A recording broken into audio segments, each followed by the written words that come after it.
So this is another one of our poems from the anthology. This is She Walks in Beauty by Lord Byron. So let's have a look at who wrote the poem. So the guy who wrote the poem was called Lord Byron. He was born in 1788 and died in 1824. And as you can see from this image, he was a rather flamboyant character. And we discussed in lesson that he was as well known for his private life as he was for his poetry. He was privileged, so he inherited the title of Lord when he was 10 years old. He inherited the property at Newstead at the same time when he was 10. And so you may think he'd actually lived a really privileged life, but in fact he'd faced quite a few difficulties as a child. So for example, he was born with a physical disability, had a club foot. His father abandoned him, so he was fatherless, and he grew up with his mum who had mental health problems and she was thought to be schizophrenic. So yeah, he had faced lots of difficulties as a child. And as a child, nobody was really in a position to provide the discipline that Lord Byron needed. Obviously, his father was absent, his mother had her own problems, so he grew up really without a sense of self-control. And so he grew up, without those boundaries, really. And so as a young man, Lord Byron led a really extravagant lifestyle, particularly with regard to money. And in fact, he spent so much money that his income didn't cover all of his expenses. And so some examples of his great extravagance include the fact that he kept a bear as a pet. When he was a student at Cambridge, he bought a carriage. And so unsurprisingly, he racked up loads of debt. And so this guy didn't seem to be able to live in moderation. He wasn't familiar with being thrifty.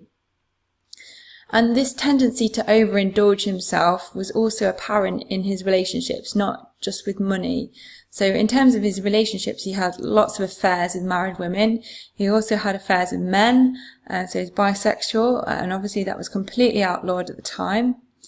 He eventually did get married, but it turns out he was unable to settle down, and he did end up getting divorced. So another scandal to add to the very, very long list. And one of the women who did have an affair with him, called Lady Caroline Lamb, called him mad, bad and dangerous to know. But in spite of this chaotic private life, Byron was a really well celebrated poet of his day, and his poetry was still popular.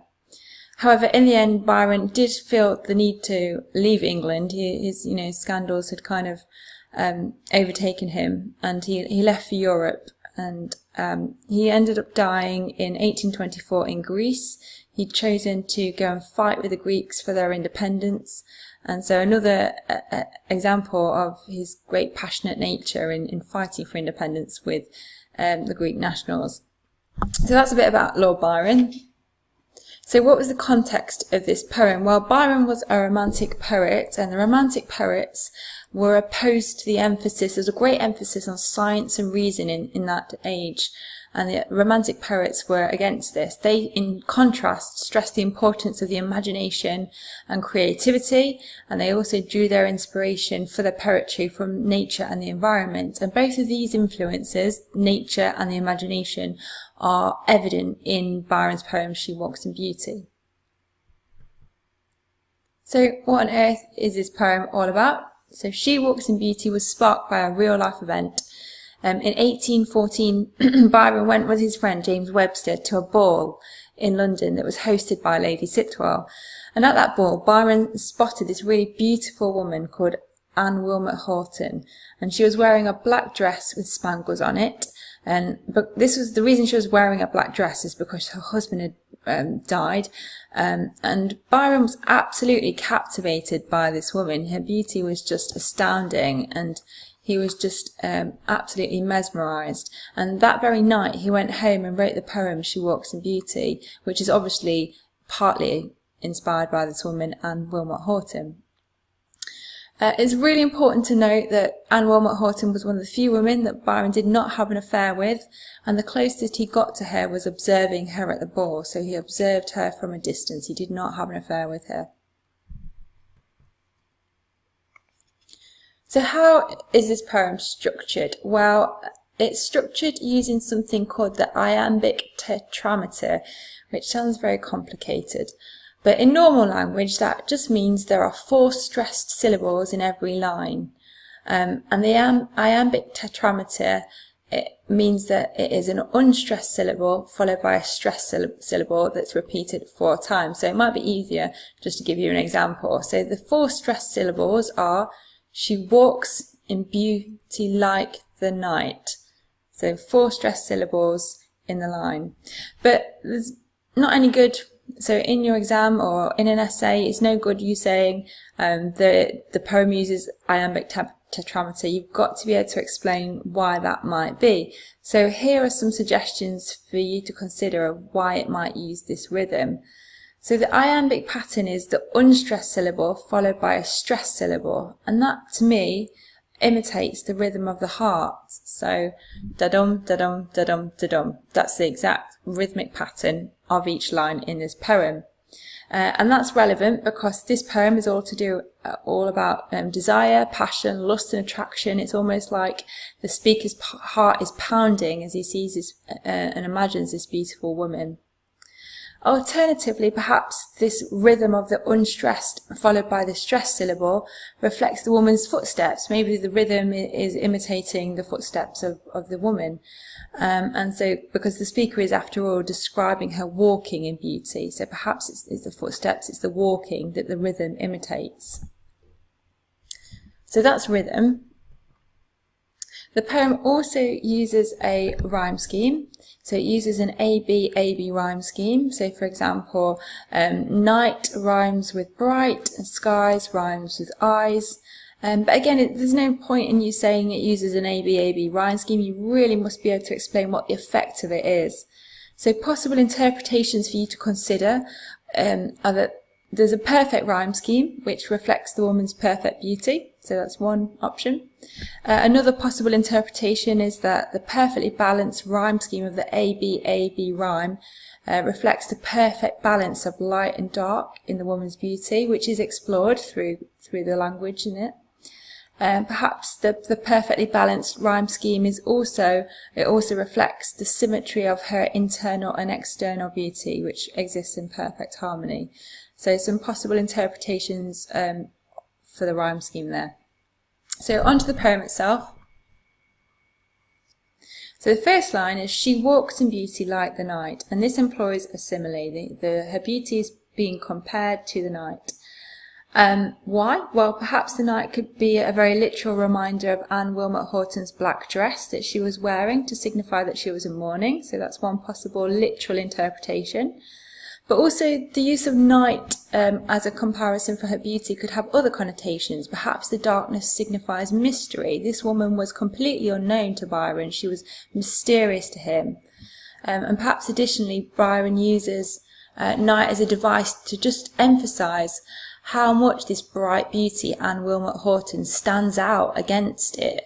Perhaps she stood out against other women, just like the stars stand out against the night sky. Okay, there's something else to consider here in this first line. Byron's first line, she walks in beauty like the night, is a direct imitation of another really famous sonnet, which was written over 100 years before. And it's an imitation of William Shakespeare's Sonnet 18. And in his poem, Shakespeare says, "Shall I compare thee to a summer's day?" So Byron borrows this line and he reverses it. So Shakespeare compares a beautiful woman to a summer's day, whereas Byron reverses it and compares a beautiful woman to the night. Perhaps there's possible reasons why he does this. Perhaps Byron wants us to reconsider what we always expect beauty to be like. So in Shakespeare's terms, we associate beauty with flowers, with summer, etc. But Byron wants us to see that there's beauty in darkness, there is beauty in mystery. And this device where Byron borrows and reverses a line is called intertextuality. He's referring to another famous poem that people of that day would have known about. So it's a deliberate technique that he's using there. Okay, so she walks in beauty like the night of cloudless climes and starry skies. So notice here that Byron uses alliteration on cloudless climes. You've got the repetition of the C, possibly to emphasise that the woman is pure and unblemished. That idea of being cloudless, there's not a cloud in the sky. just like there's no blemish on her physically or morally. So she's completely pure, completely unblemished. And then you get this repeated S sound, and that when an S is repeated in poetry, it's called sibilance. You get that hissing sound. And this could emphasize the image of stars shining brightly. And again, this woman's beauty stands out brightly. She stands out like a star stands out in the night sky. Okay, the next section. And all that's best of dark and bright meet in her aspect and her eyes, thus mellowed to that tender light which heaven to gaudy day denies. And so the juxtaposition here of dark and bright could, on a literal level, perhaps suggest the woman's physical beauty that exists in perfect balance. So you've got this perfect contrast of the woman's dark features, which at the same time sparkle with sheer attractiveness. Perhaps, alternatively, an alternative interpretation is that this juxtaposition of dark and bright is Lord Byron's way of explaining the lust he feels for this woman. So perhaps the light represents the woman's attractiveness, whilst this reference to dark is a reference to an erotic theme. Darkness, after all, it's often associated with mystery and misbehaviour.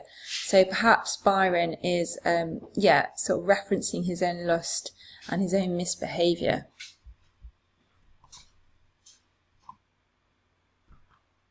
Okay, so next line. So one shade the more, one ray the less, had half impaired the nameless grace.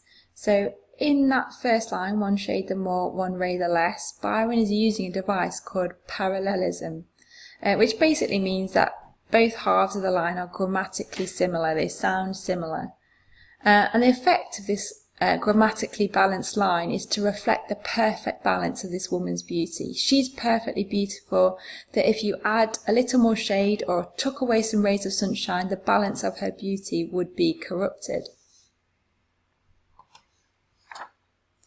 Okay, next section. Which waves in every raven tress or softly lightens o'er her face, where thoughts serenely sweet express how pure her dear, their dwelling place.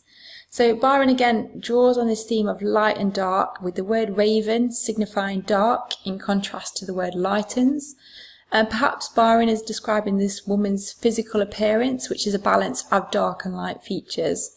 But maybe this recurring theme of dark and light has the effect of making the reader consider that whilst this woman is presented as pure and light and good, perhaps the speaker's desires and lust is represented by the theme of darkness. So the woman is good, she is light. The speaker, however, their lust is dark. There's an element of misbehaviour and desire there. And then we get this sibilance of serenely sweet. So again, that repeated S sound creating sibilance. And then we get the alliteration of dear and dwelling. So why is that there? Well, perhaps it's highlighting the woman's purity and goodness of her moral character. She is, yes, she's beautiful outside, as we've heard in most of the poem, but this line is emphasising through the sibilance and alliteration that she is beautiful inside as well. Okay, and on that cheek and oh that brow, so soft, so calm, yet eloquent, the smiles that win, the tints that glow. So these lines are focused on the woman's external beauty. And again, these lines use parallelism, and as discussed before, this neat grammatical balance of the lines reflects the perfectly balanced perfection of this woman's physical beauty. And the final three lines go as, but tell of days in goodness spent, a mind at peace with all below, a heart whose love is innocent. So these three lines focus on the woman's moral character. These are about her inner beauty. So these words, goodness, peace and innocent, indicate that this woman is unblemished and she's almost angelic in a moral sense. So beautiful outside, beautiful inside, very much desired by the speaker. And there you go, quick summary for you of She Walks in Beauty.